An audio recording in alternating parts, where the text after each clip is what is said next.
Hey leader, David Burkus here, organizational psychologist and author of 4 best-selling books on helping teams do their best work ever. And in this video, we're going to talk about how to build trust as a leader. Not only how to build a sense of trust between you and your people, but how to build a culture of trust on your team, and also why that's so important. And make sure you stay to the end, because I'm going to share with you how to not only build trust, but how to develop a sense of shared purpose on your team as well.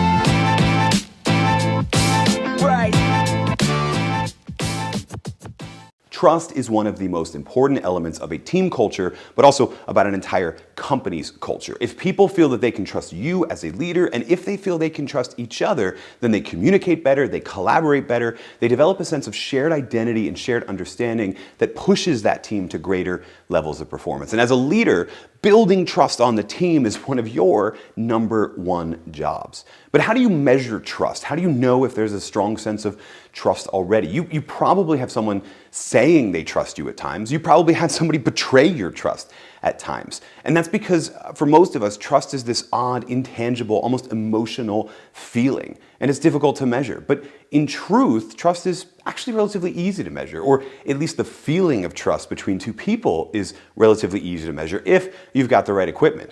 What is that equipment? Well, that's the ability to run a blood test. You see, trust is a chemical.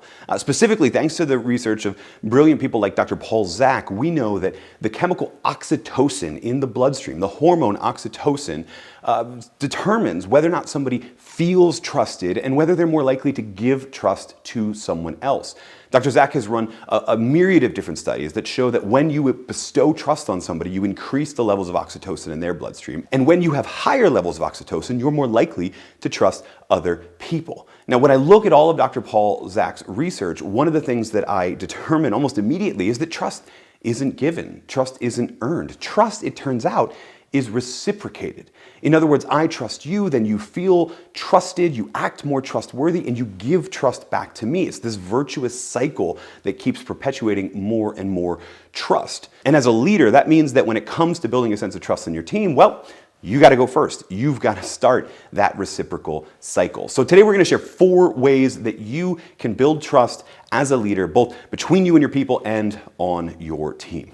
The first way is to be vulnerable. There's this tendency, especially in corporate America, but in all work and in life, to CYA, right? To cover your we won't say it. To always be looking for others to promote your successes, to be promoting your successes, but to cover your failures, to blame other people. As a leader, this can actually turn into a cycle of kissing up, but kicking down and blaming your people when there are failures. And that erodes trust. One of the best ways you can build trust as a team is to start sharing your own vulnerabilities. Start sharing your own setbacks, your own failures, your own moments of confusion, and your people will be more likely to share theirs as well. That will open the lines of communication and help your team collaborate to play to each other's strengths, to minimize each other's weaknesses much better. Be vulnerable, and your people will be more vulnerable with you, and together that'll get you operating as a team much better.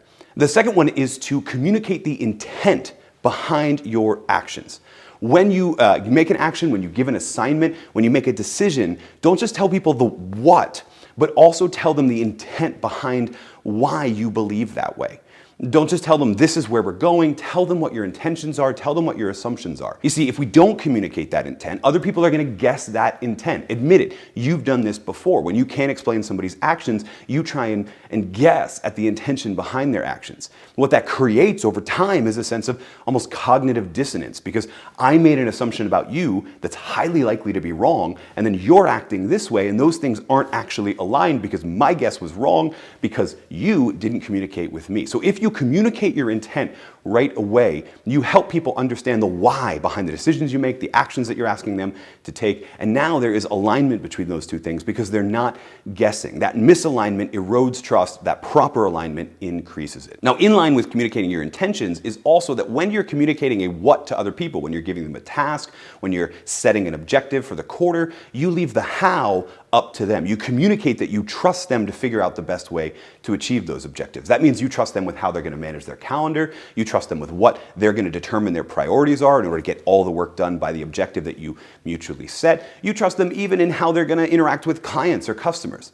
You see, the way that people feel micromanaged, in other words, not trusted, the way that people feel micromanaged is when leaders tell them what they need to do, but then check in on a regular basis to make sure that they're doing it the same way the leader would do it.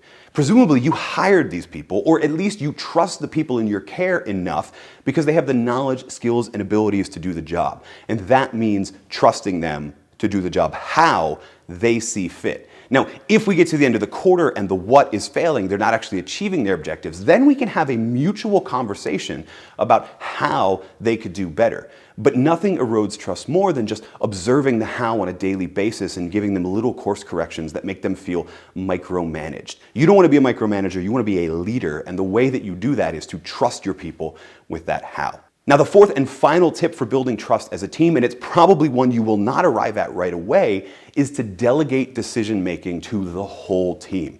I mean, you're the leader, and one of the jobs of the leader is to make decisions, but one of the best things you can do to create a sense of trust between you and them and each other is to collaboratively make decisions on a team. You've been vulnerable, you've showed them the intention behind their actions, you've trusted them with the how, and so now, even if you're delegating decision-making to be a group decision, presumably you know where that decision is going to go. So you could only benefit from making people feel included in that decision-making, making people feel trusted in that decision-making so that over time they begin to trust when you have to make the decision quickly and when you know that you are going to delegate that decision. Nothing makes a team feel trusted more than working together on what they're working on, how they're working on it. That is delegating decision-making. So the 4 tips, again, really quickly: start by being vulnerable, then communicate the intent behind your actions, assign people the what, but leave the how to them so that they are entrusted with how they're going to do their work. And then lastly, and as you get to the place where you can trust each other on this, delegate decision-making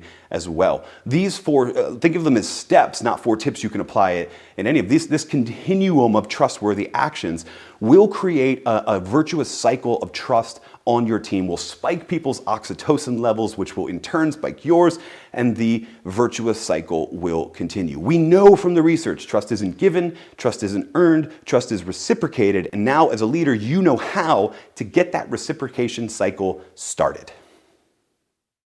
Hey, thanks so much for watching this video all the way to the end. If you liked it, make sure you're subscribed to the channel because we post content like this on a regular basis. And if you really liked it and you want to go deeper, then check out our totally free course, 3 Days to a More Motivated and Aligned Team. It's a totally free video course and you can get it at davidburkus.com/3days. We'll see you there.